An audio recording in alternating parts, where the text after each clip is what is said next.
Hello everyone, आप सब कैसे हैं? उम्मीद करता हूँ बढ़िया होंगे, एकदम मस्त होंगे। हम आज आपके लिए एक नया सब्जेक्ट या कहा जाए न्यू टॉपिक लेकर आए हैं, जिसका नाम होगा आज से मैथ्स। क्लास 10th या 9th के लिए मैथ्स का पहला चैप्टर दोनों के लिए सेम है, थोड़ा थोड़ा अंतर है मतलब, लेकिन नाम तो दोनों का सेम ही है। तो हम उसी पर बात करेंगे। मैथ्स क्या है, मैथ में जो नंबर होता है, नंबर क्या होता है, नंबर से कितने टाइप्स होते हैं, वो बात करेंगे। फिर अलग अलग इस क्लास के लिए डिवाइड कर देंगे। तो हम आज बात करने जा रहे हैं मैथ्स में जिसमें हमारा मेन टॉपिक होगा नंबर पर, कि व्हाट इज नंबर, डिजिट क्या होता है, ये सब कैसे क्या होता है, कितने टाइप्स के नंबर होते हैं, कौन सा रेशनल नंबर है, कौन होल नंबर है, तो इस सब के बारे में डिस्कस करते हैं। आइए, बहुत इंटरेस्टेड है, बहुत मजा आएगा, बस मन लगा के पढ़िए। चलिए नंबर को स्टार्ट करते हैं। और नंबर में मैथ्स के लिए सबसे बड़ा जो नंबर होता है, लार्ज नंबर जो होता है, उसे कहा जाता है कॉम्प्लेक्स नंबर। सबसे बड़ा नंबर जो होता है यानी मेन नंबर जो है, उसे कहा जाता है कॉम्प्लेक्स नंबर। कहा जाए तो सम्मिश्र संख्या। कौन सा?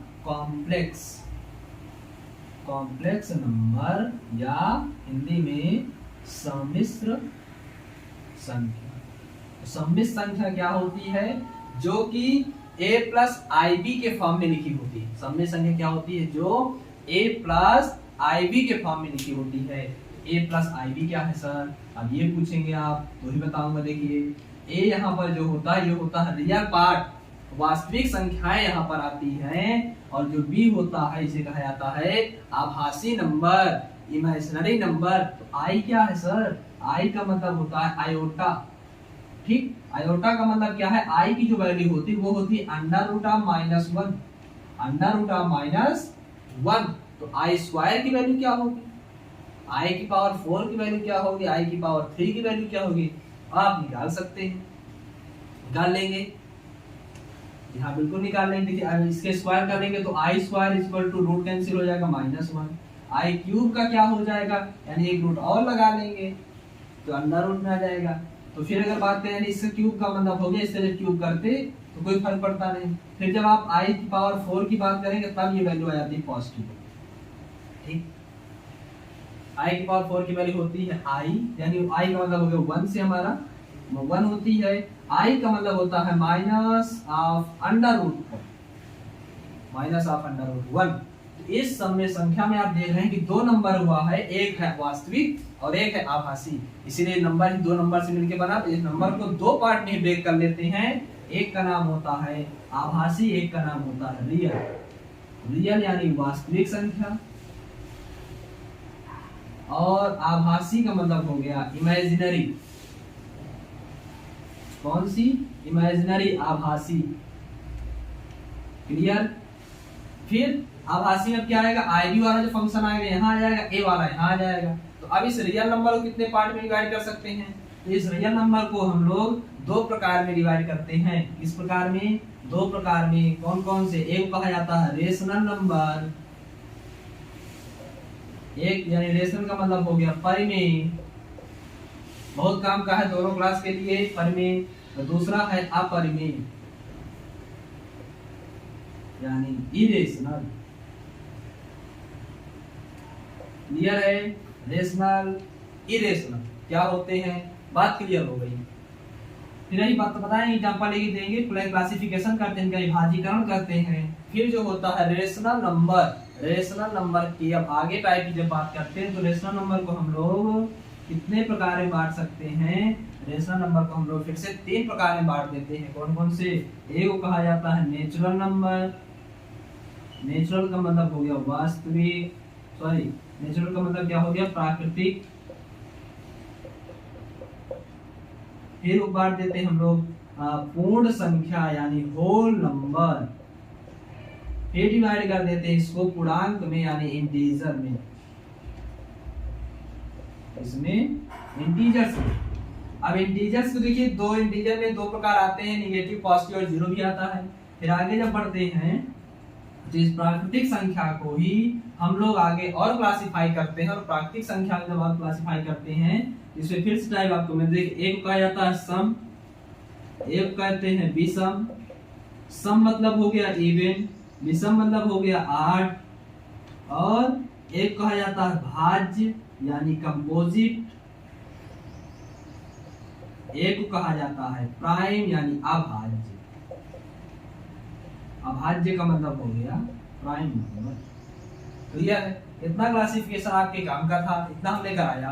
अब देखिए इसको क्या क्या कहते हैं, एग्जांपल क्या क्या है। तो कॉम्प्लेक्स नंबर में रियल और इमेजिनरी नंबर को साथ में लिख दीजिए तो कॉम्प्लेक्स नंबर बन जाता है। जिसका एक एग्जांपल दे दीजिए। जिसके एग्जांपल में क्या ही करना, देखिए एक रियल पार्ट था और एक इमेजिनरी पार्ट था, साथ में आई लगा देना है, कुछ भी लिख दीजिए आप।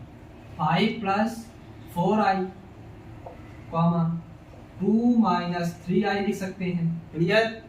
फिर वास्तविक और आभासी में एक वास्तविक संख्या क्या होती है, संपूर्ण संख्या। जितने भी संख्या देखिए, वास्तविक संख्या परिमेय, परिमेय से उनकी बनी, यानी परिमेय और परिमेय दोनों को आप वास्तविक कह सकते हैं।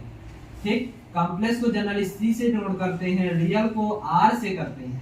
तो R के लिए क्या नंबर आ गया, 2 हो गया, 3 हो गया, 4 हो गया, -6 -8 कुछ भी आप लिख दीजिए, सारा सारा रियल नंबर हो गया। और इमेजिनरी को आप I से कहते हैं और I की वैल्यू क्या आ जाएगी, 5i लिखिए, -2i लिखिए, i के साथ लिखते रहिए तो सारा नंबर क्या हो जाएगा, इमेजिनरी नंबर हो जाएगा। फिर रेशनल नंबर और इरेशनल क्या होते हैं। रेशनल को हम लोग किससे डिनोट करते हैं, तो रेशनल को हम लोग q से डिनोट करते हैं। ठीक। अब देख रेशनल नंबर क्या होता है, जिनको आप p/q के फॉर्म में लिख सके। कभी भी q की वैल्यू 0 नहीं होनी चाहिए और p और q दोनों क्या होंगे, इंटीजर होंगे, पूर्णांक होंगे। तो क्या लिखेंगे, जैसे -1/2, 3 भी एक पूर्णांक है, 22/7 भी एक पूर्णांक है, 3.14 भी क्या है, एक रेशनल नंबर है। क्यों है, क्योंकि इसको पॉइंट लगाएंगे, 100 लगा देंगे तो p/q के फॉर्म का फंक्शन बन जाएगा। इरेशनल क्या है, इरेशनल सीधा संबंध लीजिए जिसका आप अंडर रूट नहीं निकाल सकते, वो नंबर इरेशनल कह दिया करिए। तो देखिए इन दोनों वैल्यू किसकी होती है, पाई की होती है, दोनों वैल्यू पाई की है। पाई की जो वैल्यू होती है वो कितनी होती है, 22/7। जो पाई की वैल्यू होती है वो एक रेशनल नंबर है, लेकिन पाई एक इरेशनल नंबर है, अपरिमेय संख्या। पाई हो गया, √3 हो गया, इसमें कोई मल्टीप्लाई या ऐड भी करते हैं तो भी, या डिवाइड करते हैं तो भी क्या हो जाएगा, वो अपरिमेय रहेगा। अपरिमेय में आप गुणा करें, भाग करें, जोड़े, घटाएं तो वो नंबर क्या होगा, हमेशा अपरिमेय संख्या बना रहेगा। जैसे 5√3 या 2 + √3 या कहें 5/√3 भी क्या है, इमेजिनरी नंबर होगा, सॉरी अपरिमेय संख्या होगा। फिर पूर्णांक क्या होते हैं, इन्हें n से जोड़ करते हैं। और जो नेचुरल नंबर होते हैं उन्हें कहते हैं काउंटिंग्स। जो काउंटिंग होती है 1 से स्टार्ट होती है और जाती रहती है तो वो नंबर कहा जाता है नेचुरल नंबर, यानी 1 2 3 से dot dot. Whole numbers are natural number. कैसे अलग अलग हो गए, फिर अगर नेचुरल नंबर है तो होल नंबर में क्या होता है, 0 ऐड हो जाता है, यानी 0 के साथ नंबर अगर स्टार्ट हो गया तो उसे कहा जाता है होल नंबर। यानी इसके एग्जांपल हो गए 0 1 2 3।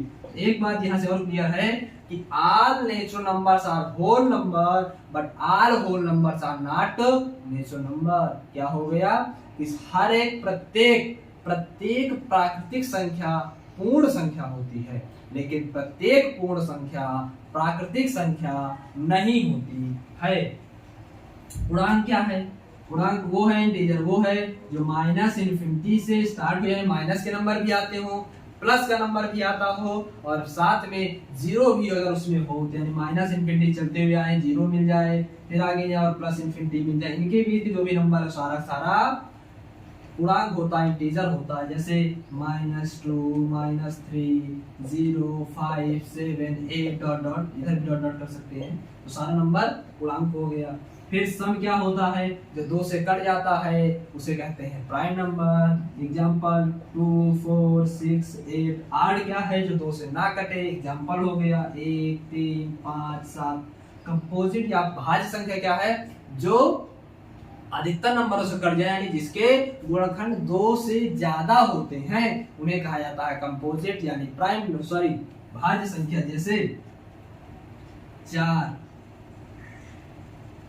6 10 12। कोई नहीं समूह इवन नंबर 15 9, जिसके 2 से ज्यादा फैक्टर होने चाहिए। जैसे यहाँ 4 है, 4 को क्या ले सकते हैं आप, 1 का भी फैक्टर है, 1 से काट सकते हैं, 2 से काट सकते हैं, 4 से काट सकते हैं, 6 को 1 2 3 से काट सकते हैं, 10 को 1 से करें, 2 से करें, 5 से करें, 10 से करें, ऐसे 12 कर सकते हैं। प्राइम नंबर क्या है? जिसके सिर्फ 2 फैक्टर होंगे। कौन कौन से? एक खुद होगा वो नंबर और दूसरा होगा 1, यानी इसके 2 फैक्टर्स होते हैं, 2 गुणनखंड होते हैं। कौन कौन से? एक होगा सिंगल 1 एंड दूसरा होगा इटसेल्फ। एग्जाम्पल सबसे छोटा 2। देखिए 2 के जो फैक्टर होते हैं सिर्फ एक होगा या 2 होगा, 2 के बाद कुछ नहीं होगा। तो सबसे छोटा प्राइम नंबर 2, फिर 3, फिर 5, फिर 7, फिर 9 नहीं होगा, 10 नहीं होगा, फिर क्या होगा? 11 होगा, फिर 13 है, 15 भी नहीं है, 17 है, 19 है, 21 नहीं है लेकिन 23 है, 23 का 24 नहीं है, 25 नहीं है, 26 नहीं है, 27 नहीं है, 28 नहीं है लेकिन 29 है, फिर 31 भी है। तो क्लियर हो गया, ये होते हैं। अब कोई पूछता है आपसे को प्राइम नंबर्स क्या होते हैं? को प्राइम नंबर जो होता है इसका मतलब ये है कि ऐसे दो प्राइम नंबर जिनका HCF 1 हो, ऐसे दो प्राइम नंबर जिनका HCF 1 हो उन्हें कहा जाता है को प्राइम नंबर। जैसे आप देखिए 2 नंबर 2 और 3, इनका HCF निकालेंगे तो 1 मिलने वाला है, और 7 के साथ आप 3 को ले लीजिए, दोनों ही प्राइम है और दोनों ही 1 HCF है। यानी ऐसा 2 नंबर, को प्राइम का मतलब यही कि 2 नंबर होने चाहिए और जिनका HCF क्या हो? 1 हो, उन्हें कहा जाता है को प्राइम नंबर। देखिए क्लासिफिकेशन है और अच्छे से उसको एक बार याद कर लीजिए। कोई भारी चीज नहीं है, कोई बहुत बड़ी चीज नहीं है जो आपको याद नहीं होगी, इतने सरल तरीके से बताया गया है, बहुत ही आसान होता है। अब आप इसको अच्छे से याद कर लीजिए। नेक्स्ट हमारा जो टॉपिक होगा हम लेके चलेंगे पहले कि अब परिमेय संख्या है तो क्लास 10th में जो है वो आपके लिए है अब कुछ थ्योरम्स है, जैसे फंडामेंटल अर्थमेटिक थ्योरम है, यूक्लिड का थ्योरम है, यूक्लिड डिवीजन